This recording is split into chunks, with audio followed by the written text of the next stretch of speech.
যে কামাখ্যা তাছা ডাঙৰীয়াক মই বাৰ বাৰ কৈছোঁ এই বিষয়টো, ৰামেশ্বৰ তিলি ডাঙৰীয়াক মই কৈছোঁ, ভাগ্যৰ কপাল কাৰোবাৰ কপালত বহুত ভাল, কাৰোবাৰ কপালত নাই।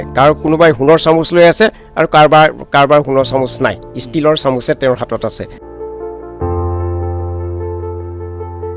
মই শেষ মুহূৰ্তত এটাই কথা চিন্তা কৰিলোঁ যে কিবা এটাতো কৰিব লাগিব, নিজৰ পৰিয়ালৰ কথা আছে। ৰাজনীতিত ঘূৰি ঘূৰি কিন্তু তেওঁলোকে দালান বনাইছে, বহুত ডাঙৰ ধনী মানুহ। আজি আপুনি দেখিছে এখন দোকান দি আপুনি চলিবলগীয়া হৈছে, এই পৰিৱেশটো আপোনাৰ কেতিয়াবা মনত দুখ দিয়ে নেকি? যদি পূৰ্বৰ যিবিলাক কথা কম নহয়, এইবিলাক এতিয়া সময়ত হাতৰ হ'ব। যোৰহাটৰ লেখীয়া জেগাত আপোনাৰ অফিচ নাই। যোৰহাটৰ মালোৱালিত আমি ঘুমটিত আমি অফিচ কৰিবলগীয়া হৈছে।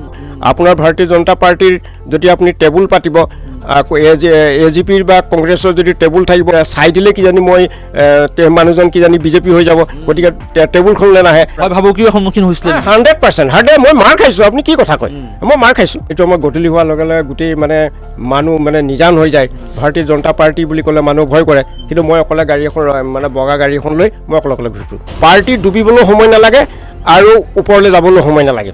আপোনাৰ এই যিটো অৱস্থা দেখিছোঁ আজি, মই এজন ৰাজনৈতিক নেতা হিচাপে সেই অৱস্থাটোৱে আপুনি যিটো এতিয়া কষ্ট কৰিছে, সংগ্ৰাম কৰিছে, মনত খুব এটা আছে নেকি? সৰ্বানন্দ সোণোৱাল, হিমন্ত বিশ্ব শৰ্মা, কোনজন শ্ৰেষ্ঠ? টিকট নোপোৱাৰ দুখ এটা আপোনাৰ মনত থাকি যাব চাগে। সপোনটো সপোন হৈ যাব।